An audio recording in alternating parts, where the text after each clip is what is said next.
Hello all of you. चलो just अभी मैं DFCCIL है ना, जो कि सेंट्रल PSU है,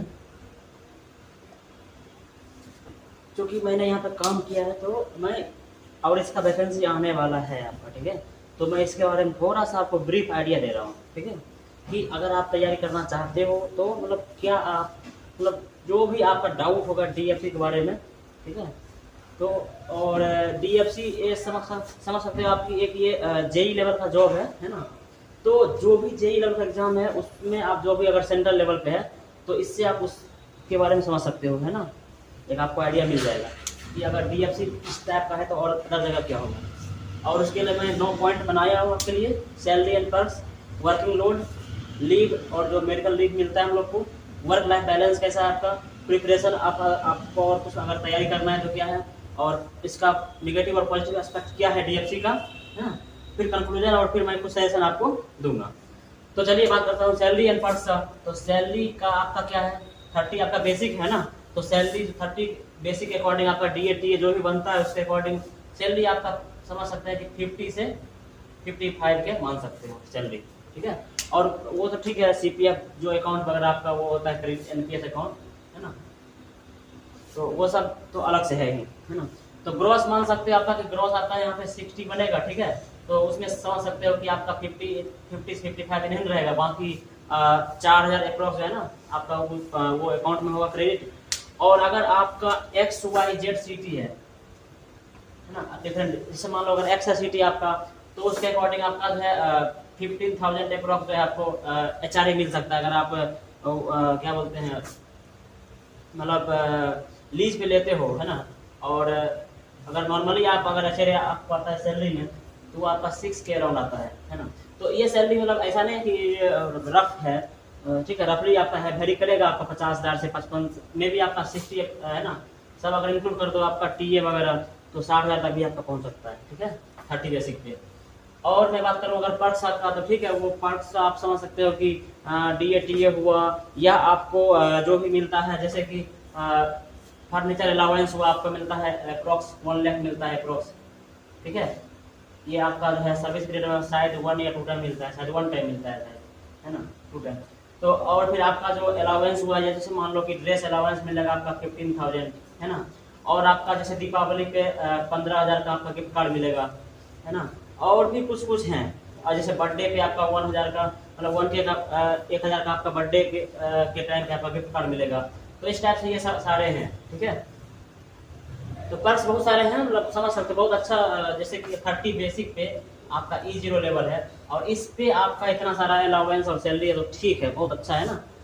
अब वर्किंग लोड में बात करूँ तो वर्किंग लोड ये जो है इसका कोई फिक्स आंसर नहीं है। इसका क्या है कि जैसे कि मेरा जैसे मान लो इसका ऐसे मैं पहले ही बात किया हूँ, ठीक है, बट थोड़ा सा और अच्छे से मैं मतलब इसमें आपको आइडिया दे रहा हूँ।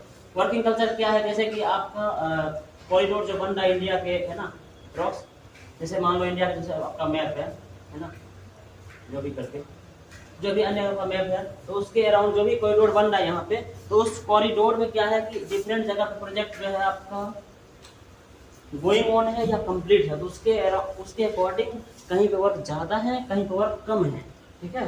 तो हो सकता है कहीं पे आपको 6 आवर का ही ड्यूटी हो, और कहीं पे आपका 12 आवर का भी ड्यूटी हो, है ना। और कहीं हो सकता है आपका कि 4 आवर का भी ड्यूटी हो, मतलब ड्यूटी मतलब ऐसा कुछ नहीं है फिक्स है, ये तो जॉब तो 24 है ना, जॉब 24 आवर्स का है। बट कहीं पे हो सकता है कि आपका ज़्यादा है ना वर्क नहीं हो, कहीं पे ज़्यादा वर्क हो, कहीं हो सकता है कि आपको है ना 18 घंटे भी कभी काम करना पड़े। तो वर्किंग लोड जो है ना यहाँ पे मतलब ऐसा कुछ फिक्स नहीं बता पाऊंगा इसके बारे में, क्योंकि ये बहुत सारे मतलब है ना जगह जगह वेरी कर रहे हैं, कहीं पे ज़्यादा काम है, कहीं पे कम है। तो इसका तो मेरे पास कोई आंसर फिक्स नहीं है। मैं बात करूँ लीव और मेडिकल लीव का, तो लीव वगैरह ठीक है, लीव वगैरह मतलब ठीक ठाक है ना। इसमें LAP है, CL है, कैजुअल लीव है, और आपका फिर मेडिकल लीव भी है। तो ये जो है LAP आपको मिलते हैं 2.5 पर मंथ, ठीक है, 2.5 पर मंथ मिलते हैं। तो ये समझ सकते हैं कि आपका है ना 24 अप्रॉक्स मतलब 30 अप्रॉक्स जो है 30 डेज का ईयरली आपको LAP मिल जाएगा, है ना, लीव एनुअल पे, ये आपको मिल जाएगा। और CL मिलता है आपका 8, है ना। तो इसी फिर CL में फिर RS आता है आपका, ये भी 2 मिलता है। मेडिकल लीव भी आपका है अप्रॉक्स 15 है ना। तो इस टाइप से आपका ईयरली बताऊँ तो ईयरली आपका इतना सारे लीव है ना। तो लीव भी ठीक है, मतलब समझ सकते हो कि 30 आपका LAP हो गया, CL 8 हो गया, RS 2 हो गया, और मेडिकल लीव भी 15 अप्रॉक्स हैं, एग्जैक्ट मुझे नहीं पता, 15 अप्रॉक्स हैं। तो लीव ठीक ठाक है ना। बाकी भी आप लीव लोगे तो सैलरी कटेगा आपका। वर्क लाइफ बैलेंस बताओ। वर्क लाइफ बैलेंस अगर मैं बताऊं तो DFC के बारे में क्या है, ये थोड़ा सा टफ होगा आपको, थोड़ा सा टफ पड़ेगा वर्क लाइफ बैलेंस। अगर आपको वर्क ऐसा जगह मिल गया या ऐसा जगह आपका पोस्टिंग हो गया जहाँ पे मतलब मेन पावर कम है, ठीक है, जहाँ पे मेन पावर कम है तो वहाँ पे आपको ज़्यादा वर्क करना पड़ेगा। हो सकता है आप परेशान हो जाओगे कि मतलब ये पता नहीं कहाँ पे है, क्योंकि 24 आवर्स का जॉब जो है, ठीक है, 24 आवर्स का, तो ये एक्चुअल आपको जब फील होगा कि 24 आवर्स मुझे अटेंटिव रहना पड़ रहा है और नाइट में भी अगर मुझे जाना पड़ रहा है, तो उस टाइम आपको थोड़ा सा होगा फ्रस्ट्रेशन और उस टाइम थोड़ा आप फ्रस्ट्रेट रहोगे, ठीक है। तो इसलिए मैं बता रहा हूँ कि ये वर्क लाइफ बैलेंस अगर आपको ऐसा लोकेशन मिल गया है ना जहाँ पे आप ये नहीं कर पा रहे तो वहाँ पे आपको दिक्कत हो सकता है, ठीक है। चलो अब प्रिपरेशन ऑफ अदर एग्जाम, जैसे आप मान लो कि अगर आपका अच्छा तैयारी है, ठीक है, अच्छे मान लो IIT से या NIT से या ठीक है जो भी अच्छे कॉलेज से है ना, आप बीटेक अगर किए हो तो सिंपल सा बात है कि आप यहाँ पे खुश नहीं रहोगे, तो और तैयारी करोगे तो वो तैयारी करने का भी टाइम ज़्यादा तो आपको नहीं मतलब मिल पाएगा, है ना। वो भी डिपेंड करेगा कि आपका कहाँ पोस्टिंग हुआ है, बट ठीक है आप अगर चाहो तो थोड़ा सा अपनी तैयारी कर सकते हो टेक्निकल फील्ड में, ठीक है। और ज़्यादा टाइम सोचते हो आपकी यहाँ पे जाके और मैं तैयारी करूँ किसी अदर एग्जाम का, तो वो मेरे हिसाब से पॉसिबल नहीं है। जैसे मतलब लगता होगा कि यहाँ पे है ना अगर वर्कलोड कम रहा तो तैयारी कर लूँगा, तो ऐसा नहीं है। इसमें मेंटली थोड़ा सा मतलब हमेशा वो रहोगे कि 24 आवर्स में कभी भी कॉल आ जाए, है ना, या और भी कुछ होते हैं, जैसे अब रेलवे तो है तो 24 आवर्स का जॉब है ना। तो ये मैं बताऊंगा कि ये यहाँ पे थोड़ा आपको टफ पड़ेगा। अगर और एग्जाम की तैयारी करना है तो हो सकता है कि आपको यहाँ पर इसमें प्रॉब्लम हो, है ना। जैसे मान लो टीचिंग का जॉब है तो वहाँ पे कर सकते हो आप, लेकिन यहाँ पे आपको ये आपका यहाँ पर थोड़ा दिक्कत होगा, ठीक है। अब पॉजिटिव और नेगेटिव एस्पेक्ट का मैं बात करूँ तो यहाँ पे मैं बताता हूँ मतलब अपना जेनविन पॉजिटिव एस्पेक्ट ये है कि चलो अभी के टाइम में इतना जॉब मार्केट में कम है, ठीक है, और वो भी परमानेंट सेंट्रल का जॉब कम है, तो ये तो पॉजिटिव थिंग है। चलो DFC एक नया प्रोजेक्ट है ना, और इंजीनियर्स के लिए और हम जो भी मतलब टेक्निकल फील्ड में उसके लिए एक नया रास्ता मिल रहा है, मतलब नया एक मौका मिल रहा है। तो ये तो सब मैं कहूँगा कि बहुत अच्छा है कि रिक्रूटमेंट हो रहे हैं, ईयरली हो रहे हैं और अच्छे खासे, है ना। जैसे मैं बताऊँ तो जैसे इलेक्ट्रॉनिक्स में 36 पोस्ट था, है ना, इलेक्ट्रिकल में 42, मैकेनिकल में समथिंग, तो समझ सकते हैं अगर 300-400 वैकेंसी अगर है ना ईयरली आ रहा है, अगर आपका बीटेक लेवल है ना, बीटेक के लिए तो अच्छा खासा है ना रोजगार का और एम्प्लॉयमेंट तो अच्छा खासा है ही, है ना, और सैलरी भी ठीक ठाक ही है, और कंपटीशन तो उतना टफ नहीं है जितना GATE में है। तो पॉजिटिव एस्पेक्ट इसका बहुत सारा है ना, ऐसा नहीं है कि मतलब ऐसा कुछ है, तो बहुत ज़्यादा इसका है कि आपको एक तो रोजगार मिल रहा है, और मान लो कि अगर आपको टफ एग्जाम नहीं निकला तो यहाँ पे आपका मे भी कंपटीशन डिप्लोमा लेवल के लड़कों से होगा तो आपका एग्जाम यहाँ पे निकल सकता है ना। आसान एग्जाम होता है, थोड़ा कट ऑफ जाता है, और ये सब इसका बहुत सारा है ना। सैलरी आपका ठीक ठाक है, और एग्जाम थोड़ा सा मतलब GATE से अगर कंपेयर करें है ना BRC इसरो से, तो वहाँ उस रिस्पेक्ट में थोड़ा सा है ना एग्जाम तो क्योंकि ये डिप्लोमा लेवल का जॉब है ना, इनकी डिप्लोमा लेवल पे है, तो सिंपल सा बात है। इसमें अलाउड किया गया है कि बीटेक भी अलाउ है, तो थोड़ा सा आपका जो है ना वो मेहनत कम, मतलब तैयारी अगर बीटेक लेवल तैयारी किया हुआ है ना GATE का ISRO या BRC, तो आप इसको मतलब क्रैक कर सकते हो। अब निगेटिव बताऊं तो निगेटिव क्या है कि निगेटिव है कि देखो एक बताऊं तो बताता हूँ फ्रेंकली, बॉन्ड तो रहता ही है। अब ऐसा नहीं है कि DFC में बॉन्ड है, कोई भी PSU है ना, वो लोग ट्रेनिंग करवाते हैं। अब ऐसा नहीं है कि मैं यहाँ पे छोड़ के आया तो इस बारे में निगेटिव बताऊँ। ये जो निगेटिव पॉजिटिव जो भी है ये जनरल बता रहा हूँ, ऐसा कुछ नहीं मेरा यहाँ बायसिंग, मैं बायस कुछ बता रहा हूँ। PSU है कहीं पे भी तो वो ट्रेनिंग करवाते हैं, ठीक है, ट्रेनिंग करवाते हैं, और ट्रेनिंग में जो कॉस्ट आता है तो उसके लिए ट्रेनिंग कर कोई भाग जाए या छोड़ दे किसी रीजन से तो बॉन्ड रखते हैं यहाँ पे, है ना। ये यही का नहीं, ये कोल इंडिया है ना, NTPC एयरपोर्ट में तो 7 लाख का बॉन्ड है, एयरपोर्ट में 7 लाख का बॉन्ड है, और यहाँ पे 4 लाख का बॉन्ड है, ठीक है, और प्लस 3 मंथ का सैलरी सब जगह, 3 मंथ का सैलरी, या आप 3 मंथ सर्व करो नोटिस, है ना, देखे कि मैं छोड़ रहा हूँ, नहीं तो आपका 3 मंथ का सैलरी वहाँ पर जमा करो। तो इस टाइप से है। NTPC में 5 लाख का बॉन्ड है ना, एयरपोर्ट में 7 लाख का है, डीएफ सिम बताऊँ 4 लाख का है, एनटीपी सिम 5 लाख का, इस टाइप से। और कोल इंडिया में 2 लाख का बॉन्ड है। जैसे अभी मैं यूपी पीसीएल में हूँ, यहाँ भी 2 लाख का बॉन्ड है। आप +3 का सैलरी जो ये हर एक जगह कॉमन है ना।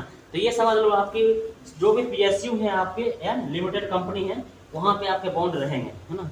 और तो बॉन्ड ही हम समझ सकते हैं कि ठीक है आपके लिए निगेटिव रहेगा। अगर आपको मान लो कहीं और सिलेक्शन हो गया तो फिर आपको ये करना पड़ेगा। और जहाँ तक बात है बॉन्ड ट्रांसफर का, तो उसमें थोड़ा दिक्कत होता है। बॉन्ड ट्रांसफर में जो है ना, जो रिसीव कर रहे हैं जहाँ पे और यहाँ से जो डिस्कस कर रहे हैं, मतलब बॉन्ड और ट्रांसफर होने में हो सकता है आपका नहीं भी हो पाए या और भी कोई प्रॉब्लम हो जाए, तो वो तो मैं नहीं बताऊंगा कि बॉन्ड ट्रांसफर आपका हो जाएगा तो ये आपका पैसा बच जाएगा, है ना। तो बॉन्ड ट्रांसफर इतना आसान नहीं है, इसीलिए मोस्टली लोग को बॉन्ड देना ही पड़ता है, ठीक है।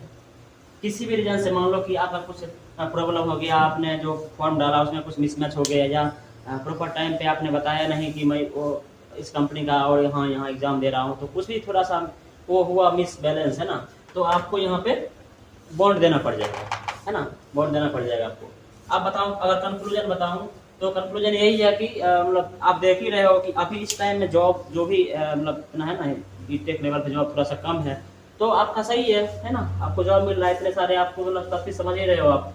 तो कंक्लूजन है कि आप तैयारी करो इस एग्जाम, तो एग्जाम आएगा तो, है ना। और सजेशन भी यही है, समझो सजेशन भी है कि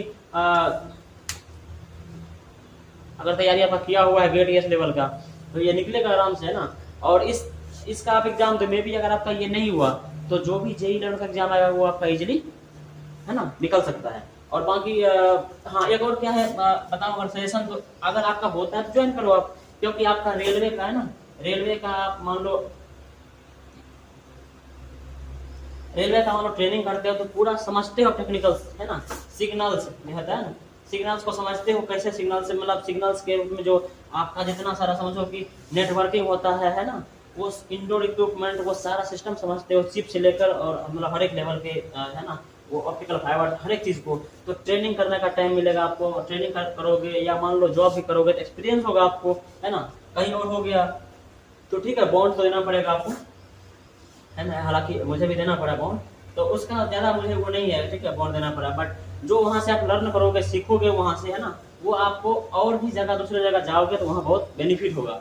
जैसा कि मैं बताऊँ, मैं अभी यूपी पीसीएन में हूँ, है ना, यूपी पीसीएन में हूँ, और डीएफसी छोड़ के आया, तो वहाँ पे जो मैंने सीखा टेक्निकल में, ठीक है, जो भी टेक्निकल वहाँ पे मैंने सीखा, वो टेक्निकल मुझे यहाँ पे बहुत, है ना, बेनिफिट हो रहा है। और वहाँ पे जो भी टेक्निकल में जैसे कि है ना, इलेक्ट्रॉनिक्स रिलेटेड जो भी वहाँ पे सिग्नल्स या वायरिंग या मान लो ऑप्टिकल फाइबर या जो भी वहाँ पे वर्क होता है ना, केबल का, तो वो सारा चीज़ देखोगे तो उसका कहीं ना कहीं आपको टेक्निकल बेनिफिट होगा, है ना। तो बहुत सारे इसके फायदे भी हैं, नुकसान बस थोड़ा सा बताऊंगा कि वो मतलब एनओसी वगैरह होता है। जैसे मान लो एनओसी क्या होता है, एनओसी होता है कि आप यहाँ पे जॉब करते हुए कहीं और अप्लाई करोगे तो एनओसी थोड़ा सा मतलब देने में वो करेंगे, मतलब एनओसी मान लो अगर नहीं दिया आपको तो और जगह अप्लाई करने में आपको वो होगा कि यहाँ पे आपको बॉन्ड देना ही पड़ेगा, है ना। एनओसी का इशू यहाँ पे यहाँ ही नहीं, कहीं भी पीएसयू में एनओसी का इशू होता है, क्योंकि बीच में कोई छोड़ के, है ना, चले जाए, ऐसा इन लोग को नहीं होता है। किसी भी पीएसयू की ट्रेनिंग के बीच में कोई छोड़ के या जॉब, है ना, 3 साल से पहले जो छोड़ के कोई चले जाए, तो उसके लिए एनओसी में प्रॉब्लम करते हैं। ये सब थोड़ा निगेटिव है कि है ना, वो तो रहेगा, अब इनका अपना पॉलिसी है, तो वो ऐसा है नहीं कुछ भी मतलब, तो पॉलिसी देख के ही कोई ज्वाइन करता है कि चलो भाई अभी कोई जॉब नहीं है तो ठीक है। एनओसी में कुछ प्रॉब्लम हुआ या मान लो बॉन्ड का जो इश्यू है जो 4 लाख का है या कहीं 7 लाख का, कहीं 5 लाख का, तो वो सब इश्यू है ना। बाकी तो बस इश्यू मैं बताऊँगा वही है। और बाकी तो अगर मान लो आप बेरोजगार हो, पास कोई जॉब नहीं है ना, तो उतना तो आपको दिखेगा नहीं कि एनओसी है ना कब मिलेगा और दूसरा एग्जाम में क्या अप्लाई करूँगा, तो लोग आप इसको ज्वाइन करते हैं, ठीक है। तो बस यही मेरा कंक्लूजन है कि आपका एक अच्छा सैलरी है, ठीक है। और समझो कि अगर आपको 55,000 समझो अप्रॉक्स सैलरी अगर मिल रहा है ना, और अगर और एग्जाम भी उस लेवल का आपका टफ नहीं है ना, बीआरसी से कंपेयर करो, इंटरव्यू जितना टफ होता है इसरो का या गेट का, जान देखते हैं क्वेश्चन कितना आता है टफ लेवल का, तो सही है। और ऐसा भी नहीं है कि और किसी जॉब में जाओगे तो आपका 2 लाख सैलरी आएगा, और किसी जॉब में जाओगे सैलरी आपका जो है ना 60,000 से लेकर और 80-85,000 के बीच में आपका वेरी करेगा, है ना। तो सैलरी ज़्यादा कम नहीं है, बस थोड़ा कम सैलरी है, लेकिन 20,000 का मान लो डिफरेंस है ना, सैलरी में 20,000 का डिफरेंस है। थोड़ा सा वर्किंग कल्चर में उसके अकॉर्डिंग थोड़ा सा डाउनग्रेड है कि मतलब ऐसा हाइक है, ऐसा नहीं है कि आपको एकदम ऑफिस में ही फील्ड पे जाना ही पड़ेगा आपको, है ना। वो सब निगेटिव है कि फील्ड पे या पानी पड़ रहा है, धूप है, ऐसा नहीं कि ना धूप में नहीं जाऊँगा, है ना, ऑफिस में ही रहूँगा। ये सब नेगेटिव एस्पेक्ट है ना। और पॉजिटिव एस्पेक्ट यही है कि सैलरी अच्छा खासा है आपके पास, थोड़ा सा और तैयारी करोगे कहीं और जाओगे तो और अच्छा सैलरी होगा। बाकी आपका एक गुड स्टार्टअप मिलेगा तैयारी, मतलब क्या बोलते हैं, और बढ़ने का, है ना, आपको मिलेगा मोटिवेशन। तो चलिए फिर और भी बात करूँगा, है ना। ऐसा मतलब एक आइडिया आपको मिल गया होगा, है ना, कि जो भी इस लेवल का एग्जाम है ना, 30 से अगर 40, है ना, कि जिसका भी बेसिक है सेम, है ना, वर्किंग कल्चर फॉलो होता है, और एनओसी, है ना, बॉन्ड इशू, ये सब जो भी है थोड़ा सा मतलब इसी टाइप का हर एक जगह रहता है। तो बस यही है। तो चलिए फिर बात करते हैं किसी और वीडियो में, है ना। तो चलिए, बाय बाय।